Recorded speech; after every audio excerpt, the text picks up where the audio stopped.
Hello दोस्तों, नमस्कार। सबसे पहले बहुत बहुत स्वागत है आप सभी का आपके अपने चैनल जीना नॉलेज पे। और दोस्तों, आज हम लोग देखेंगे ऐसे प्रश्न जो कि आपके बीपीएससी के द्वारा जो पूछे जाते हैं जनरल पेपर, यानी कि जो 40 मार्क्स के अंतर्गत जो प्रश्न आएंगे, तो हम लोग उन सब प्रश्नों को जो है कवर करेंगे इस सेशन में। ठीक है, तो ये आपका स्पेशल सेशन है बीपीएससी के लिए जो है 40 मार्क्स का। तो ये आप लोग जरा सा ध्यान देकर देखिएगा, क्योंकि इसमें जो है जितने प्रश्न है सारे प्रश्न इंपॉर्टेंट है, जो कि आपके एग्जाम्स के दृष्टिकोण से अगर हम बात कर ले, आपके रिजल्ट दिलाने की अगर हम बात कर ले, तो ये जो है आपके लिए काफ़ी यहाँ पे हेल्पफुल रहेगा। तो आप लोग चलिए देखिए, जनरल पेपर को हम लोग शुरू करेंगे, लेकिन उससे पहले खास आपसे छोटी सी रिक्वेस्ट है भाई कि आप लोग चैनल पे नए हैं या पुराने हैं, सब्सक्राइब नहीं किए मेरे दोस्त, तो आप लोग सब्सक्राइब करके नोटिफिकेशन को ऑल पे सेट कर लीजिएगा। चलिए हम लोग अपनी सफ़र पे।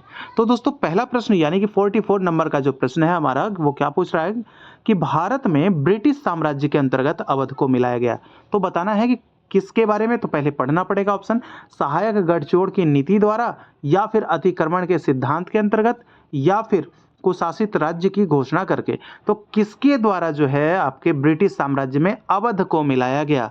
आप लोग जानते हैं कि खंडित था सब, तो ये जो है मिलाया गया, तो किसके द्वारा। इसका सही जवाब क्या हो जाएगा दोस्तों, इसका जो जवाब हो जाएगा ऑप्शन नंबर सी जवाब हो जाएगा हमारा, कुशासित राज्य की घोषणा करके। ठीक है, कुशासित राज्य की घोषणा करके वो क्या हुआ कि ब्रिटिश साम्राज्य में मिला लिया किसको, अवध को। ठीक है, देखिए अगर हम बात कर लेंगे तो दोस्तों ये आपका 1856 ईस्वी में डलहौजी के कार्यकाल में, कब याद रखना है किसने मिलाया था, तो डलहौजी। ठीक है, लॉर्ड डलहौजी, तो आपको याद रख लेना है कब, तो 1856 ईस्वी में लॉर्ड डलहौजी के कार्यकाल में कुशासन के आरोप में जो है अवध राज्य को कहाँ मिला लिया गया, ब्रिटिश साम्राज्य में। तो इसको किस लिए, कुशासित राज्य की घोषणा करके। ठीक है, चलिए आगे देखेंगे हमारा दूसरा प्रश्न, यानी कि 45 नंबर हम प्रश्न देखेंगे। कांग्रेस के निम्नलिखित नेताओं में से कौन एक पूर्ण रूप से कैबिनेट मिशन योजना के पक्ष में था। तो कौन सा वैसे नेता थे जो कि आपके पूर्ण रूप से कैबिनेट मिशन के पक्ष में थे, ये जो योजना थी ना आपके कैबिनेट मिशन, तो उसके पक्ष में थे। तो बताना है इसका जवाब क्या हो जाएगा। 45 नंबर का जो प्रश्न का इसका जो जवाब हो जाएगा ऑप्शन नंबर डी हो जाएगा। ये आपके थे कोई नहीं बल्कि सरदार वल्लभ भाई पटेल थे। ठीक है, सरदार वल्लभ भाई पटेल, जो कि आपके हम बात कर ले कि 16 मई 1946। ठीक है, 16 मई आपका है, और 1946 में क्या हुआ था कि उसमें कैबिनेट मिशन का क्या हुआ था, प्रस्ताव पारित हुआ था। कैबिनेट मिशन का प्रस्ताव पारित हुआ था। ये भी प्रश्न आते हैं, आपको ध्यान देना है कब, 16 मई 1946 को कैबिनेट मिशन का क्या हुआ था, प्रस्ताव पारित हुआ था, प्रस्ताव जो है प्रकाशित हुआ था, ऐसा भी आप लोग कह सकते हैं। ठीक है, कैबिनेट मिशन के सिफारिश पर ही क्या हुआ था कि संविधान सभा का गठन किया गया था। यह भी याद रखिएगा कि संविधान सभा का गठन किसके सिफारिश पर किया गया, तो आपको याद रखना है कि कैबिनेट मिशन के ही सिफारिश पर संविधान सभा का गठन किया गया था। ठीक है, गठन ये कब हुआ था, 16 आपके मई 1946 ईस्वी को। तो इसमें से कौन नेता हो गए भाई आपके, जो कि पूर्ण रूप से कैबिनेट मिशन योजना के पक्ष में थे, तो पटेल जी थे।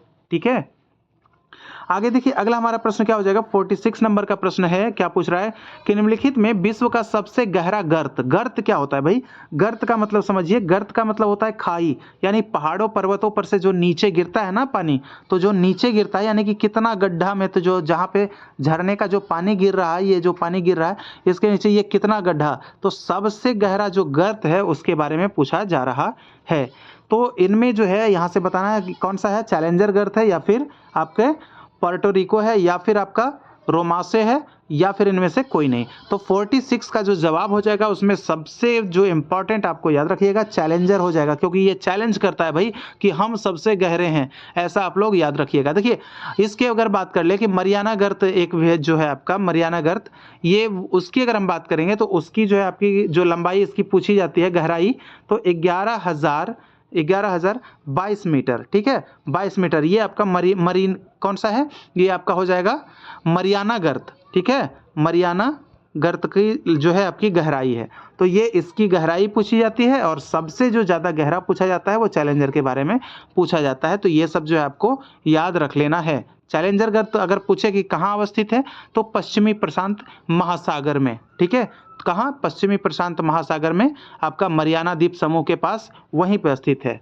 ठीक है, आगे देख लेते हैं 47 का हमारा जो सही जवाब प्रश्न जो है वो क्या हो जाएगा, सागर तल पर वायुदाब होता है। वायुदाब भाई, वायुदाब को किस में मापते हैं, तो मिली बार में मापते हैं। उसका क्या है, मात्रक क्या है, मिली बार। तो आपको बताना है कि सागर तल पर वायुदाब होता है कितना मिली बार होता है। तो 47 का सही जवाब हो जाएगा ऑप्शन नंबर बी हमारा जवाब हो जाएगा। आपका क्या हो जाएगा, 1013.25 मिली बार इतना होता है, 1013.25, 1013.25। आपको इस तरह से याद रख लेना है कि सागर तल पर वायुदाब होता है 1013.25। चलिए हम आगे देख लेते हैं, अगला प्रश्न हमारा क्या हो जाएगा। अगला जो हमारा प्रश्न है इसमें पूछा जा रहा है कि भारत में मृदा विस्तार का सही अवरोही क्रम क्या है। तो अवरोही क्रम पूछा जा रहा है, इसका जो अवरोही क्रम आपको डायरेक्ट बता दूं तो ये आपका हो जाता है आपका जलोढ़ मिट्टी, लाल मिट्टी, काली मिट्टी और लेटेराइट मिट्टी। देखिए सबसे पहले अवरोही, अवरोही क्या होता है, घटते क्रम में, यानी सबसे ज़्यादा है जलोढ़ मिट्टी है, उससे थोड़ा सा कम लाल मिट्टी है, उससे कम काली मिट्टी है और उससे भी कम लेटेराइट मिट्टी है। ठीक है, तो ये आपका कौन सा क्रम है, ये आपका पूछा गया है किससे क्रम में, तो ये आपका पूछा गया अवरोही। ठीक है, तो आपको ये चीज ध्यान देना है। अब आगे देख लेते हैं दोस्तों, अगला जो हमारा प्रश्न है 49 नंबर का, कि क्या पूछ रहा है 49 नंबर में कि सागर जल का तापमान गहराई के साथ सामान्यतः क्या होता है। देखिए कोई भी सागर है भाई, ये सागर है, तो इसमें जो जल है इसका तापमान, यहाँ पे तो हम ऊपर हैं, तो यही पूछ रहा है यहाँ पे कि अगर हम गहराई के साथ यानी कि हम नीचे जब जाएंगे तो तापमान उसका क्या होगा, क्या बढ़ता है, घटता है, वही बना रहेगा या फिर घटता और बढ़ता है। तो ये चीज़ आप समझ लिए। तो आपको यहाँ पे जो समझना है कि सागर जल का तापमान है गहराई के साथ क्या होते जाता है, तो गहराई के साथ दोस्तों आपका घटता जाता है, यानी कि जैसे जैसे गहराई बढ़ेगी उस तरह से वो क्या हो जाएगा, वो आपका ठंडा होते जाएगा, यानी उसकी तापमान जो है घटती जाएगी। क्यों घटती जाएगी, क्योंकि ऊपर में जो है आपका सूर्य का जो डायरेक्ट जो है प्रकाश पड़ता है, लेकिन अंदर में जाते जाते एक समय क्या होता है, अंधेला टाइप का दिखने लगता है, अंधेला की प्रकार का अंधेला दिखने लगता है। तो अंधेला जब होगा तो क्या होगा, तापमान उसकी घट जाएगी। तो ये आपका सूर्य है, यहाँ पे जो ऊपर का तापमान है ये तापमान ज़्यादा रहेगा, गहराई बढ़ेगी सागर की तो तापमान में क्या होगी, कमी आएगी, यानी कि घटेगी। ठीक है, चलिए अगला प्रश्न हमारा क्या पूछ रहा है दोस्तों, नंबर 50 हमारा है कि भौगोलिक अध्ययन में सैल शब्द से क्या तात्पर्य। भाई सैल किसको कहते हैं, भौगोलिक, ये आपका ज्योग्राफी का क्वेश्चन है। ठीक है, आपको ध्यान देना है कि वहां पे ज्योग्राफी, फिजिक्स, केमिस्ट्री, बायो सब कुछ मिला जुला कर आएंगे भाई आप लोगों के लिए। तो सब प्रश्नों को हम लोग करेंगे। तो यहाँ पे 50 नंबर जो जवाब है इसका जो जवाब हो जाएगा, इसका जवाब हो जाएगा ऑप्शन नंबर डी हमारा, समस्त पदार्थ जिसमें भूपटल बना है। समस्त पदार्थ जिससे क्या है, जिससे भूपटल बना है, तो सैल है वही है। सैल शब्द का तात्पर्य है कि वैसे पदार्थ जिससे क्या है, भूपटल का निर्माण हुआ है, यानी भूपटल किससे बना है, तो एक चीज तो आप जान गए किससे, तो सैल से बना है। ठीक है भाई, कौन सा, सैल से बना है। चलिए आगे देख लेते हैं, अगला हमारा प्रश्न क्या है, 51 नंबर का प्रश्न है, अंतर्राष्ट्रीय महिला दिवस कब मनाया जाता है। भाई दिवस वाला तो मैं सब आपको दे चुका हूं, दिवस आपको ध्यान रखना है। अंतर्राष्ट्रीय महिला दिवस मैं आपको बता दूं कि ये 8 मार्च को मनाया जाता है। अंतर्राष्ट्रीय महिला दिवस भाई कब मनाया जाता है, 8 मार्च को। ठीक है, और अगर बात करेगा राष्ट्रीय महिला दिवस, तो राष्ट्रीय की बात करें, देखिए राष्ट्रीय क्या होता है, राष्ट्रीय हमारे देश स्तर पर होता है, वो आपकी राष्ट्रीय बात हो गई। अगर अंतर्राष्ट्रीय लगा दिया, अंतर्राष्ट्रीय, तो ये आपके विदेशों स्तर पर बात हो रही है। ठीक है, तो यहाँ पे आपको ध्यान क्या देना है, यहाँ पे ध्यान देना है कि राष्ट्रीय है तो राष्ट्रीय महिला दिवस अगर पूछेगा तो 13 फरवरी हो जाएगा भाई। ठीक है, 13 फरवरी, और अंतर्राष्ट्रीय है तो ये आपका 8 मार्च हो जाएगा, यानी विश्व भर में वो मनाया जाता है। बाकी हमारा ये राष्ट्रीय जो है ये भारतवर्ष में आपके 13 फरवरी को मनाया जाता है। क्यों, सरोजिनी नायडू की जयंती के उपलक्ष्य में। ठीक है, सरोजिनी नायडू को फ्लोरेंस नाइटिंगेल ऑफ इंडिया के नाम से भी जाना जाता था। ठीक है भाई, वो भी याद रखना है। चलिए अगला प्रश्न हमारा 52 नंबर का प्रश्न हमारा क्या पूछ रहा है कि कोविड यानी 2023 में कोविड-19 के प्रबंध में सरकार की राजनीति के लिए स्वास्थ्य मंत्रालय को कौन सा पुरस्कार मिला था, यानी कौन सा पुरस्कार मिला था किसके लिए, कोविड के लिए। 2023 में कोविड-19 क्यों लिखते हैं, तो 19 आपको याद रखना है कि 19 आपके 19 जो है 2019 का ही एक साल है, आपके 19 में ही आया था ये कोविड-19, 19 के अंत में, इसीलिए उसको 19 के नाम से जाना जाता है। ठीक है, तो अब यहाँ पे देखना है 2023 में कोविड-19 के प्रबंध में सरकार की राजनीति के लिए स्वास्थ्य मंत्रालय को कौन सा पुरस्कार मिला भाई, स्वास्थ्य मंत्रालय को, तो स्वास्थ्य मंत्रालय को जो पुरस्कार मिला है वो क्या मिला है, पोर्टर पुरस्कार मिला है। क्या मिला, पोर्टर पुरस्कार मिला है। ठीक है, पोर्टर पुरस्कार, तो ये चीज आपको ध्यान रखना है, पोर्टर पुरस्कार। चलिए एक चीज़ और यहाँ पे देखिएगा, महात्मा गांधी जो गांधी शांति पुरस्कार जो है आपका, ये गांधी वाला, तो यहाँ पे देखिए 18 जून 2023 को, ये गांधी शांति पुरस्कार के बारे में बता रहा हूँ, 18 जून 2023 को जो है ये किसको मिला है, गीता प्रेस। एक है आपका गीता प्रेस, वो कहाँ है, गीता प्रेस आपका गोरखपुर में है, ठीक है, जो कि धार्मिक किताबें छापने के लिए जो है ये प्रसिद्ध थी, गीता प्रेस। लेकिन भाई आजकल क्या है, ये भी बंद होने के कगार पर है। क्यों? क्योंकि भाई सब कोई तो मोबाइल में ही पढ़ ले रहा है, भाई कौन किताब खरीद कर पढ़ता है, जैसे कि आप लोग हैं, तो किताब तो नहीं लिए होंगे आप लोग, बुक्स वगैरह तो नहीं लिए होंगे, तो ये जो है बिल्कुल आप लोग जैसा कि पढ़ रहे हैं, तो भाई देखिए कहीं ना कहीं फ़ायदा तो हुआ है, लोगों को बहुत फ़ायदा हुआ है मोबाइल से पढ़ने में या फिर आपके बुक्स से पढ़ने में, तो फ़ायदा तो लोगों को मिल ही रहा है। क्या कीजिएगा, समय परिवर्तन हो रहा है, तो परिवर्तन की तरफ से तो दौड़ना ही पड़ेगा। तो ये आपको याद हो गए। चलिए आगे देखेंगे, अगला प्रश्न हमारा दोस्तों 53 नंबर का प्रश्न हमारा क्या हो जाएगा, 53 का नंबर प्रश्न है, भारत के पहले स्वदेशी विमान वाहक पोत का क्या नाम है। स्वदेशी, इस शब्द का तात्पर्य समझिएगा भाई, स्वदेशी मतलब क्या होता है, जो कि अपने देश के द्वारा बनाया गया हो, उसी को स्वदेशी कहते हैं, ठीक है। तो यहाँ जो जवाब होगा, स्वदेशी विमान वाहक जो हमारा पोत हो जाएगा, वो क्या हो जाएगा, वो आपका जो है, आपका कौन सा है, तेजस नहीं होगा जी, नहीं तेजस नहीं है, राफेल भी नहीं है क्योंकि ये फ्रांस से है, सुखोई 30 भी नहीं है आपका, ये हमारा जो इसका जवाब हो जाएगा INS विक्रांत, ठीक है, इसका सही जवाब हो जाएगा INS विक्रांत। इसको क्या है कि केरल के कोचीन जो शिपयार्ड है ना, वहीं पे क्या किया गया है, इसको शामिल किया गया है कि केरल का जो आपका कोचीन जो शिपयार्ड है, वहीं पे ये रहता है INS विक्रांत, ठीक है। चलिए आगे देखिए, अगला हमारा प्रश्न क्या पूछ रहा है, 54 नंबर का प्रश्न हम लोग देखेंगे, राज्यों के बीच एकता को बढ़ावा देने के लिए भारत सरकार द्वारा शुरू की गई पहल का क्या नाम है। यानी कि राज्यों के बीच एकता बनी रही, उसको जो है बढ़ावा देने के लिए भारत सरकार ने एक पहल किया है, उसको किस नाम से जानते हैं, तो बताना है। इसका जवाब क्या हो जाएगा, 54 नंबर का जवाब हो जाएगा दोस्तों, यहाँ पे सही जवाब हो जाएगा ऑप्शन नंबर बी, एक भारत श्रेष्ठ भारत, ठीक है। राज्यों की एकता के लिए एक भारत श्रेष्ठ भारत। आपको देखिए सबका साथ सबका विकास दिख रहा होगा, आप लोग कहीं डायरेक्ट इसके साथ ना चले जाएं, भाई इसके साथ नहीं जाना है, ठीक है। चलिए अब देखेंगे हमारा अगला प्रश्न जो हो जाएगा, वो प्रश्न क्या है, पूछ रहा है 55 नंबर प्रश्न हमारा क्या पूछ रहा है कि 68वें हुंडई फिल्म फेयर पुरस्कारों में किस फिल्म ने सर्वश्रेष्ठ फिल्म का पुरस्कार जीता है। तो दोस्तों यहाँ पे आप लोग देखिए कि यहाँ पे 68वें हुंडई फिल्म फेयर, यानी 68वां जो फिल्म फेयर जो चलाया था, उसके जो स्पॉन्सरशिप जो था वो किसके पास था, हुंडई के पास था। तो हुंडई फिल्म फेयर पुरस्कारों में किस फिल्म को सर्वश्रेष्ठ जो है फिल्म का पुरस्कार मिला है, सर्वश्रेष्ठ फिल्म का अवार्ड मिला है। तो इसका जवाब क्या हो जाएगा, 55 नंबर का जो हमारा जवाब हो जाएगा दोस्त, इसका जवाब हो जाएगा option number A, Gangubai Kathiawadi, ठीक है, गंगूबाई काठियावाड़ी। ये शायद मेरे ख्याल से आलिया भट्ट की फिल्म है।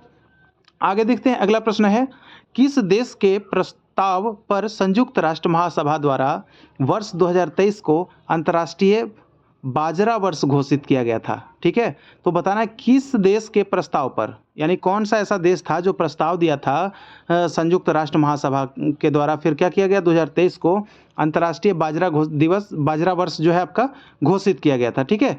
तो कौन सा ऐसा देश था, तो 56 का जो जवाब हो जाएगा, ऐसा जो देश हमारा था, तो आपका क्या हो जाएगा 57 नंबर का जो जवाब, 56 नंबर का जो जवाब होने वाला दोस्तों, वो आपका हो जाएगा ऑप्शन नंबर ए, यानी कि कहने का मतलब है भारत के ही आदेश पर, ठीक है, भारत के ही प्रस्ताव पर, ठीक है।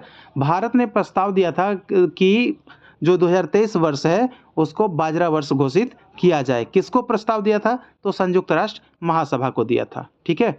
आगे देखिए 57 नंबर का हमारा प्रश्न क्या पूछ रहा है कि 2023 में बांग्लादेश का नया राष्ट्रपति किसे चुना गया। तो 2023 में जो है राष्ट्रपति बांग्लादेश में बने थे, लेकिन अभी दोस्तों वहाँ पे क्या है, वर्तमान में जो है लड़ाई छिड़ गया है, तो वहाँ पे जो है नए जो है आपके बने हैं राष्ट्रपति। तो थोड़ा सा आप लोग इसको देखिएगा, तो जो राष्ट्रपति जो पद पे यानी कि अभी जो है वर्तमान में चल रहे हैं, तो उनके बारे में अगर हम बता दें तो 57 का जो जवाब हो जाएगा, 57 का ऑप्शन नंबर सी इसका जवाब हो जाएगा मोहम्मद शहाबुद्दीन, ठीक है, मोहम्मद शहाबुद्दीन। चलिए आगे देख लेते हैं, अगला हमारा प्रश्न क्या पूछ रहा है दोस्तों। यहाँ पे प्रश्न है कि प्रथम वैश्विक बौद्ध शिखर सम्मेलन नई दिल्ली का विषय क्या है। क्या बौद्ध धर्म का ऐतिहासिक योगदान है, या समकालीन चुनौतियों के प्रति प्रतिक्रियाएं, अभ्यास के लिए दर्शन, या फिर पारंपरिक बौद्ध अभ्यास, या फिर समकालीन परिप्रेक्ष्य में बौद्ध धर्म की जरूरत। तो जवाब इसका क्या हो जाएगा, ये जो आपका शिखर सम्मेलन हुआ था भाई नई दिल्ली में, तो नई दिल्ली का विषय क्या था, विषय को बताना है। तो 58 का जो सही जवाब हो जाएगा ऑप्शन नंबर बी हमारा हो जाएगा, यानी समकालीन चुनौतियों के प्रति क्या थी, प्रतिक्रियाएं, अभ्यास के लिए दर्शन, यही था उनका। आगे देखिए अगला प्रश्न हमारा 59 नंबर का प्रश्न क्या हो जाएगा। 59 नंबर हम यहाँ देख रहे हैं कि आधुनिक दल व्यवस्था का उद्गम सर्वप्रथम हुआ था। तो आधुनिक दल व्यवस्था का जो उद्गम है सर्वप्रथम कहाँ हुआ था, यूएसए, फ्रांस, इंग्लैंड, बेल्जियम। तो इसका जवाब क्या हो जाएगा, इसका जवाब हो जाएगा 59 नंबर का जो जवाब हो जाएगा ऑप्शन नंबर सी, इंग्लैंड में। ठीक है, इंग्लैंड में हुआ था। तो ये आधुनिक जो है आपका क्या पूछ रहा है कि आधुनिक दल व्यवस्था कहाँ हुआ था, तो आपको रखना है याद इंग्लैंड में। ठीक है, इसमें देखिए विश्व में 3 तरह की दल व्यवस्था है भाई। विश्व में कैसी व्यवस्था है, 3 तरह की इसमें क्या है दल व्यवस्था है। एक तो आपका होता है एक दल व्यवस्था, दूसरा होता है 2 दल व्यवस्था, और तीसरा होता है 3 दल व्यवस्था। तो ये 3 प्रकार की व्यवस्थाएं मानी जाती है। देखिए अमेरिका और ब्रिटेन, अमेरिका आपका हो गया और एक आपका हो गया ब्रिटेन।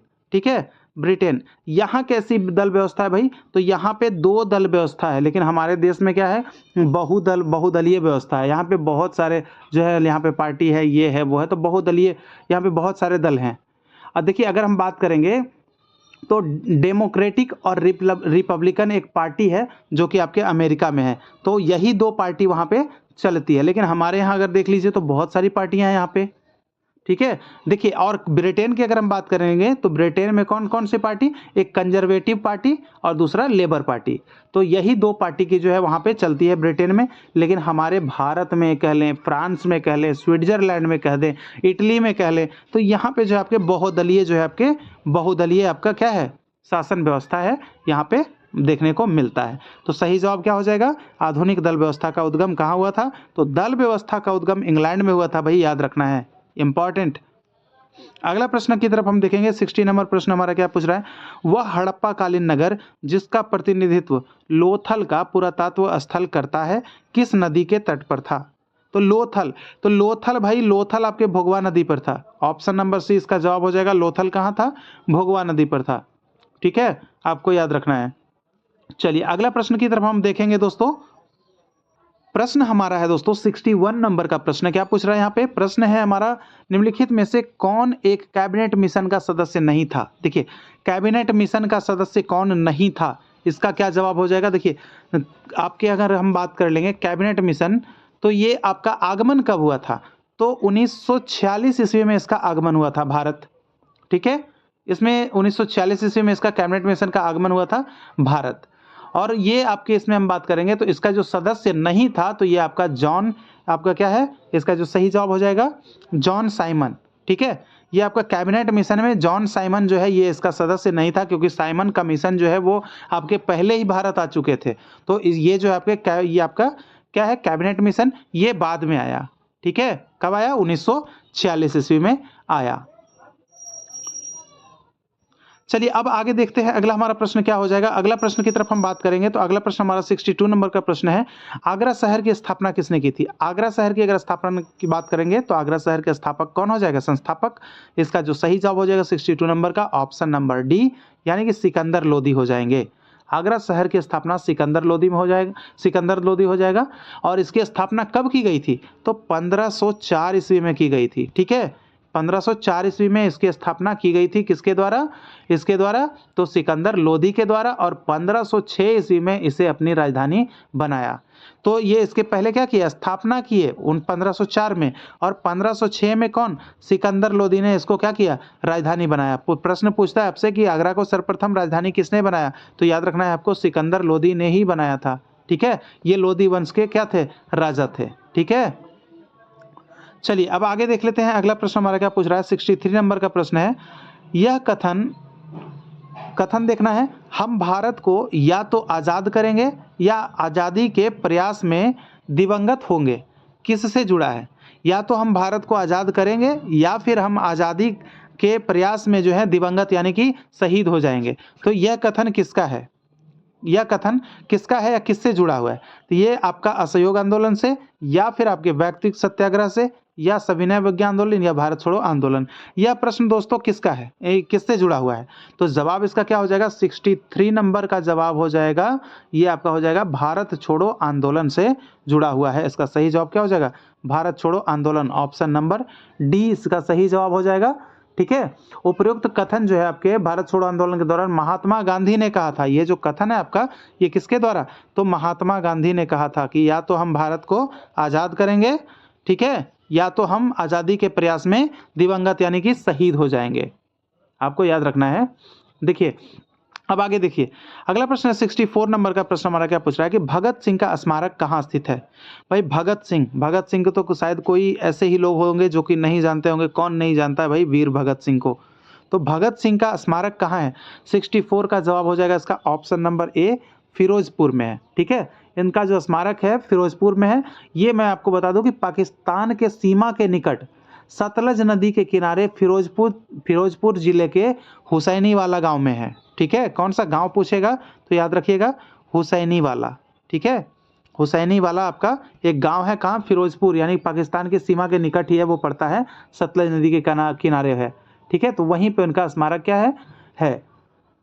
तो आपको याद रखिएगा। देखिए इनको अगर फांसी की अगर बात पूछेगा आपसे तो आपको याद रखना है कि 23 मार्च 1931 ईस्वी को इनको क्या किया गया था? फांसी की सजा दी गई थी। और इनके साथ ये केवल अकेले नहीं थे, इनके साथ सुखदेव और राजगुरु भी थे। ठीक है, याद रखिएगा, ये भी सुखदेव और राजगुरु भी थे इनके साथ।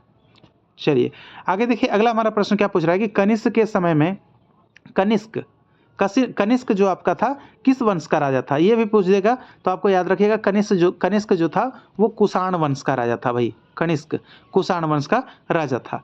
चलिए, तो यहाँ पे कनिष्क के समय में आयोजित चतुर्थ बौद्ध संगीति के सभापति कौन थे? तो चौथी जो आपके क्या हुई थी समय में जो बौद्ध संगीति आयोजित हुई थी, तो उनके सभापति कौन थे? 65 का नंबर का जवाब क्या हो जाएगा? तो वो जवाब आपका हो जाएगा, सभापति जो थे वहाँ पे आपके कौन थे? वासुमित्र। इसका सही जवाब हो जाएगा ऑप्शन नंबर डी, वासुमित्र इसका सही जवाब हो जाएगा कि कनिष्क के समय में चौथी बौद्ध संगीति का आयोजन हुआ था। अगर प्रश्न बनेगा कि चौथी बौद्ध संगीति किसके शासनकाल में, तो कनिष्क के शासनकाल में। किस वंश के राजा? तो कुषाण वंश के राजा। तो इनके सभापति आपके कौन थे? तो वासुमित्र थे। ठीक है, ये चीज आपको याद रखिएगा। अगला प्रश्न हम देखेंगे दोस्तों। अगला प्रश्न जो हमारा 66 नंबर का क्या हो जाएगा? भारत में 1918 में प्रथम मजदूर संघ की स्थापना की किसने? भाई 1918, एक तो आपको पता चल गया कि प्रथम मजदूर संघ की स्थापना कब हुई, तो 1918 ईस्वी में हुई। ठीक है, ये भी याद रखिएगा।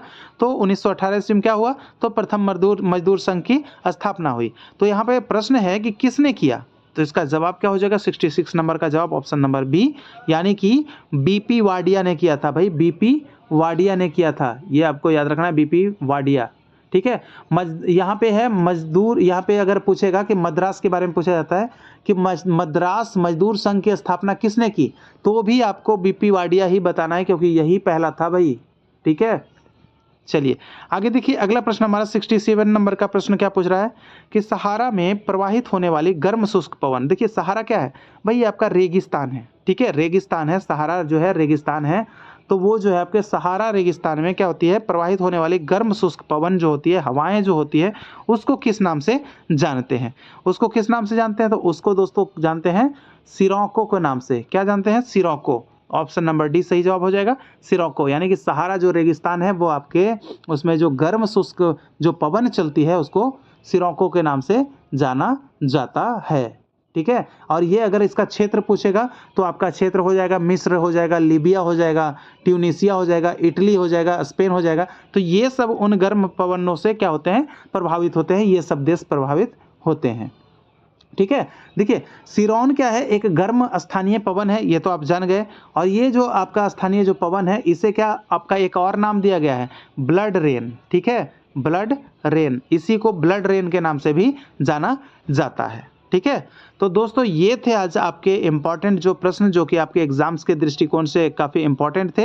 और आप लोग इस चीज़ को जो है याद कर लीजिएगा, बहुत अच्छे से आप लोग इस चीज़ को समझ लीजिएगा, क्योंकि जो भी है वो देखना दोस्तों बहुत ज़रूरी है। कुछ नंबर अगर इससे भी आपको हासिल हो जाए तो बहुत अच्छी बात है। ठीक है, तो आपको आज का यह सेशन कैसा लगा है तो आप लोग मुझे ज़रा कमेंट करके बताइएगा कमेंट बॉक्स में। और हम दोस्तों आपसे मिलेंगे अगले सेशन में, फिर से एक स्पेशल सेशन आप लोगों के लिए ला दूंगा जो कि आपके 40 मार्क्स के लिए जो है काफ़ी मददगार होगा। ठीक है, जब तक के लिए हम इजाज़त चाहते हैं। जय हिंद, जय भारत।